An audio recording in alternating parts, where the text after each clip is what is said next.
When it comes to indie artists and producers, when you guys, give your passion to a project to help someone's vision come to life, and then we're here to screen it, that just says so much about like how much you guys are putting into your own passion and your craft. So I want to give the cast a round of applause. So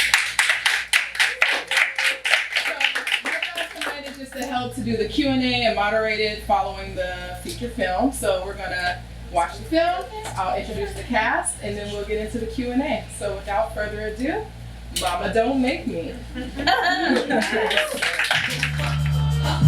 tell me no. I'm gonna do exactly what I do. You can bet the show. It's gonna be the brand new episode. Murder, she wrote. I'm gonna go down in this history as the queen of crook. Best of the best on book. Alright, so we're just gonna have a few questions and then open it up to you all, the audience. When I was watching the film, I saw a lot of underlying themes, tons. I mean, for one, I thought Forever may have suffered from not only an illness, like a mental illness, alcoholism. It was a lot going on there. Ultimately, the theme of this movie was, parents who make their children commit crimes. But that's the ultimate overall theme. And then they also have underlying things of the corrupt cops and how we deal with that. So really, I guess how we can talk about this is, first of all, Dan, where did you come up with this theme for the movie? Why did you want to highlight this particular topic? Well, it started off maybe about a year or so ago. Zakia and I were attending a couple of film festivals, and there's one particular film festival, I forgot which one it was, but it all had theme-based storylines, whether it dealt with gentrification or police corruption, police brutality, and talking to some of the festival coordinators, they're like, yeah, come strong with something that is social-based, theme-based. I was like, okay, I got some in my stash of writing that, nobody hasn't talked about yet. And that's when I pulled this one out, which is really, I pulled it, this is actually a scene in a full feature film that I made into its own entity, that I made into its own film, short film. So that was the motivation behind telling this story, because it is unique, it hasn't been told before, it's different. I mean, Forever did honestly love her children. She was trying to do what was best for them, aside from her having the illness. I mean, she was a little bit of a klepto, because this is something that she just does. Or was this strictly her coming, trying to get it together for her children before her? Well, if she had a perfect world where she could have healed from watching the death of her mother, and growing up in a two-parent household, maybe coming from a different upbringing, being able to heal. She's not a healed person, if you could see. Yes. She still has some demons that she was dealing with. Maybe with different circumstances that wouldn't have led her to make some of the irrational decision making that she did. But she wasn't in the space, and she's also dying. So she wasn't in a space to make rational decisions in the time frame that we saw her in. We're only capturing her in a specific amount of her time period, which is irrational, and during an irrational period of her. I mean, a lot happened in this in 20 minutes. So that's all over. But Tracy, when he brought the script to you, how did you foresee yourself playing this role? Was there anything that, I hope you can't pull too many things from this character that relate to your life, but are you you have children? Was there something that are you an auntie? I don't have children, but I struggle. I can relate to struggle. Okay. And doing what you have to do to survive. I watched my mother, she survived cancer. And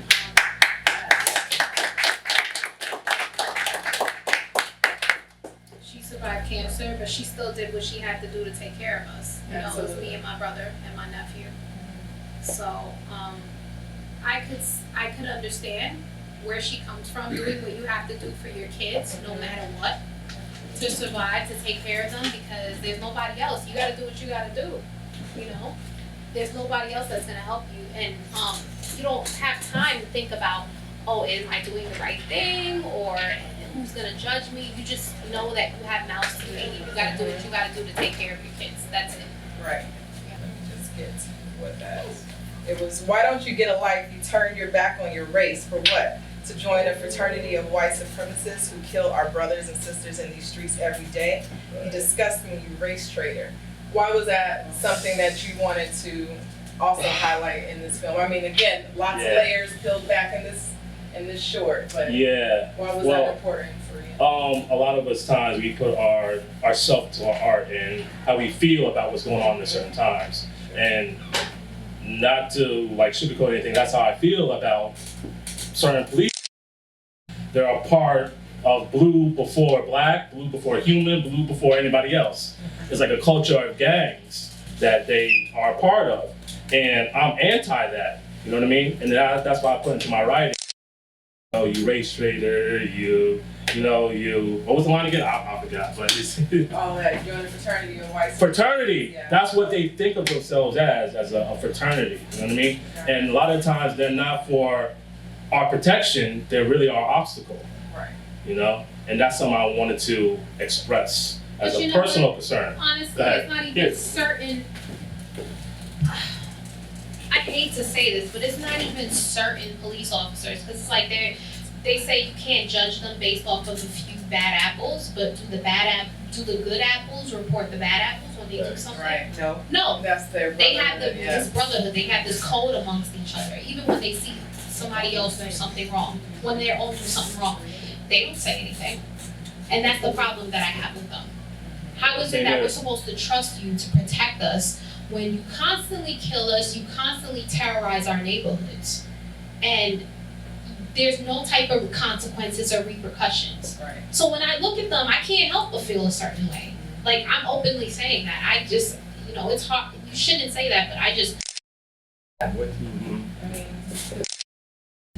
I mean, when I first read this, when I first read the script, my husband is a former police officer. Okay. And I ran it by him and I said, "Does this exist?" And he says, "Absolutely." He said, and he's Puerto Rican, and he said there are so many racist cops, and he just said he's like. I said, "Can cops get away with this kind of thing?" And he said, "Absolutely." He said, "It happens all the time." So when I went in, I did the audition and then I did the callback and everything. I took all that in with me. It's just that this happens. Right. Unfortunately. So, yeah. And it's like she said something to me one time that is about her character, that maybe her character started off as a good cop, but she's seen so much corruptness in the system that she's like, hey, I see so much corrupt cops on the streets as much as I've seen, in my law enforcement. So I might as well just, Go with the flow. right. Get my pension and just, Yeah. and just take all the time it's with me. Can't beat them, join them. Exactly. Because anybody above you is going to screw you. I mean, you have to fight for. Everybody's fighting for themselves. Right. And so even if whether you do right or do wrong, this guy's over you to do wrong. What was that? Did she kill in her robberies before? No, that's why she's struggling in the opening credits scene. She's trying to like figure out how to hold. Right. She's robbed people before. She's done stuff before. She's never killed anybody Right. before. So that struggle sequence in the opening credits, she's figuring out how to plot and how to plan and how to do this. No, that would make me ask because the cop asked, and she asked, did she kill him? She said no, as if she did it. It was like implied as if she done it. She killed before, but she didn't want to kill that time. Well, that's what she expects because she's seen killers before. Her character, Okay. right? This is not the first time she's seen a forever character Okay. about that life, but that's the first time she's seen her character, like a cop killer. That's why she looks at her when she goes up, she takes a gun, she has that shock, like, oh shit, she's worse than me. Yeah. But that's really the nature of corruption, though. Yeah. Like, you don't corrupt somebody by pushing them over the line. You corrupt them by finding where their line is. You walk them right up to the line and stand them there. And then eventually the line moves. Yeah. And it says, see how far you will go. Yeah. Yeah. Her her forever's feelings were family and desperation. Where her, she's just outright Corrupt. Evil. But she's been standing at that line long enough to where the line moved, and she moved forward, and then the line moved some And more. kept moving. Yeah, she's done it. Like, you know, something I've realized the past few years, like whenever you're in some sort of criminal activity, you gotta have somebody in law enforcement to cover you. Yeah. Cover you. You're not gonna get away with anything. Which is why her line when she says, "Do you think I'm stupid?" You're Right, not stupid. stupid. I know how this works. Yeah. Yeah. Right. She's not She stupid. It's has. not her first rodeo. She spent before that. She had just gotten out of jail. She spent 9 months in jail. She had a drug dealer boyfriend. Right. Her drug dealer boyfriend. The only reason she spent time in jail was because he didn't pay her bail. Right. He could have, but he And didn't. Cherie's character actually dropped a jewel when she says, "The answer is right in front of you." Oh. And I picked that Gotta watch it up. twice. Of course, after reading the film, I picked that up. Right. It's you. Yeah. E, what was your preparation like for that character, brother? I see you play so many officers. But every officer is different and unique. The intensity you had in your eyes in the scene. Man. That's Where did you yeah. get that preparation from, bro?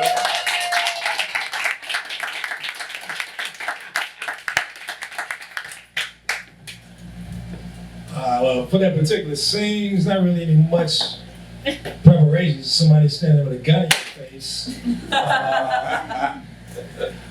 You know, just trying to roll with it, the script. I'm like, are we standing this long with a gun? Like, somebody.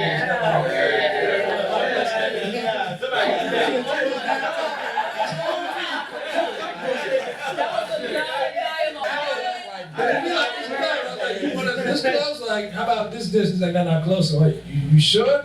Because if she twitched, you know, I'm gonna twitch.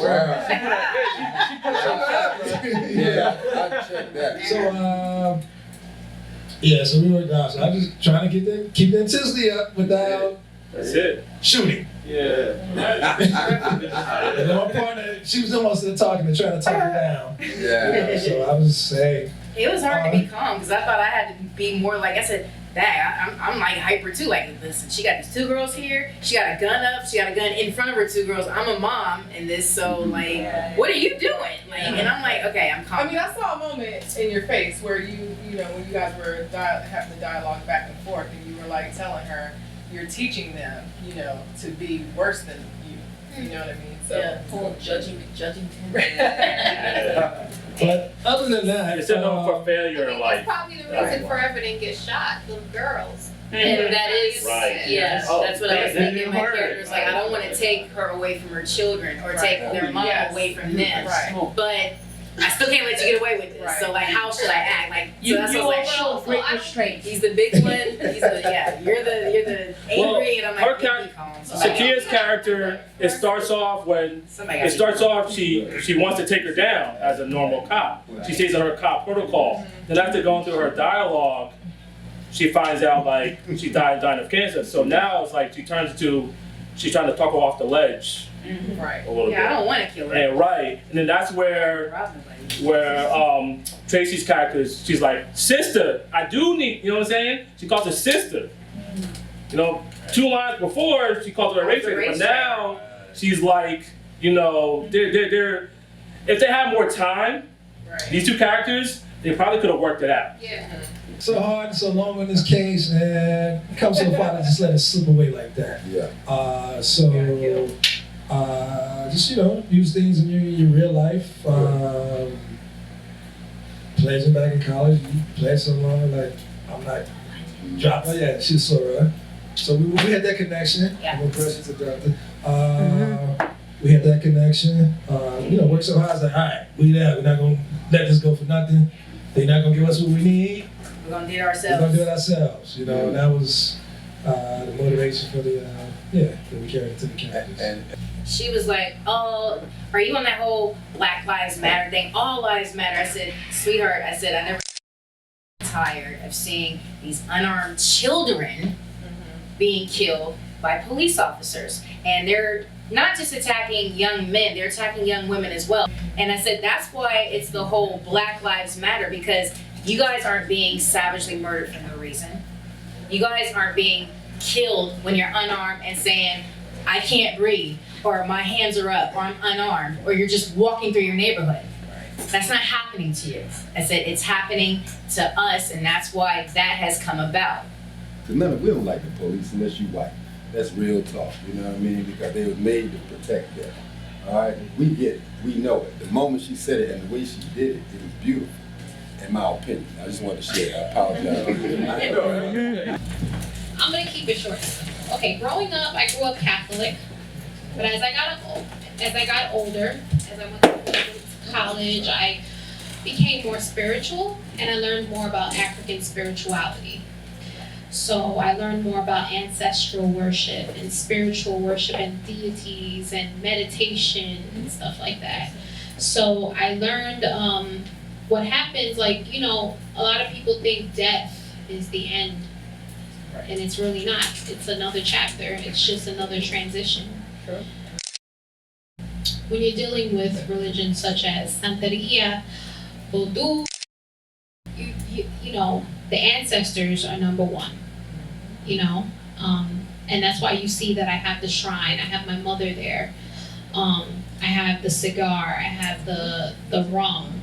A lot of times when somebody transitions, when someone dies, and you want to keep them around you, you have that picture of them, you have like your, you know, you have stuff that your shrine, you have the stuff that they liked, and you know, you just sort of talk to them, you just sort of, not necessarily summon them, but like, you know, their presence still lingers pretty much. So, I'm glad you cleared that up. Yeah. Because I was she got the blood, she got the I drink. had people tell me that. So did you help him to write that first part of the Yes. script? Yeah. Yes, Okay. because he didn't understand it at first. Yeah, I was like, what do I need? Like, how do I set this table up? All right, do I need rice? Do I need sugar? There's a lot of people in that community that follow me, so I'm gonna get crucified if I do this right. Yeah. Like, what type of rice? You know, Mama Don't Make Me, you know, for the whole premise of the film. Right. So another underlying theme is a child's voice and a child being forced to do something that they don't want to do. And we see in the opening scene where she's forcing the child, put that shit on. And the child doesn't want to put on the mask. Okay. She says it to her again, Mama, at the door scene, Mama, I don't want to do this. I don't want to hurt this lady. She's being forced again to do something that they don't want to do. And the child is being expressive, and the child is doing something that they don't want to do. And we can find that in all walks of life, across all races. Childs being forced to do something that they don't want to do. Yeah. That's what the title is. Gotcha. Well, I have a couple questions for Dan in terms of one. Well, I think that we talked about briefly beforehand about how sometimes you, in a form of entertainment, you can get your point across easier because you're not lecturing anybody, you're showing a situation. And I thought that the quote you used from Agatha Christie set up her character really well in terms of making her sympathetic, because if you saw her just with the gun right away, but showing the desperation. So talk about using that quote to sort of set up, and just in general in terms of using entertainment to get across a message. So when I found that, I was like, yeah, this encompasses everything that this character is about. And I wanted it to be, I don't know if everybody picked up on it, but I'm sure a lot of people did, but there's a lot of duality going on in the film. There's good cop versus bad cop. There's good mother versus bad mother. There's good twin versus bad twin. And shout out to the McClure twins. Yes. This is their first dramatic acting role. And they couldn't be here tonight because they literally just moved to Atlanta in the past week, or else they would have been here. But they did an amazing job on set. They knew their lines, they knew how to bring it, and they're talented, they're special. As we all felt their presence when we're on set. They're just a joy to be around. So there's it talks about a lot of duality within the film. And that plays a big part in the storyline. So yeah. I thought that was really great to see what drives a character. So I thought that you did a good job with that. I would have liked to have seen like what drove those characters to become bad cops. Like we knew what got you to your point, and I wanted to see also like what got them to the point where they were like, you know what, just like, because I was like, why does she not want to look at the video? The video's right here. She won't even look at the Yeah, I video. was having a hard time even look at that. So I wanted to see what got all of the characters to where they got to, because you know I always feel like bad people were once good people, and something happened. It was some sort of pivotal moment. So you want to see in a your full life. feature? Yes, I do. Your mouth to God's ears. Right. Well, everyone give them a round of applause.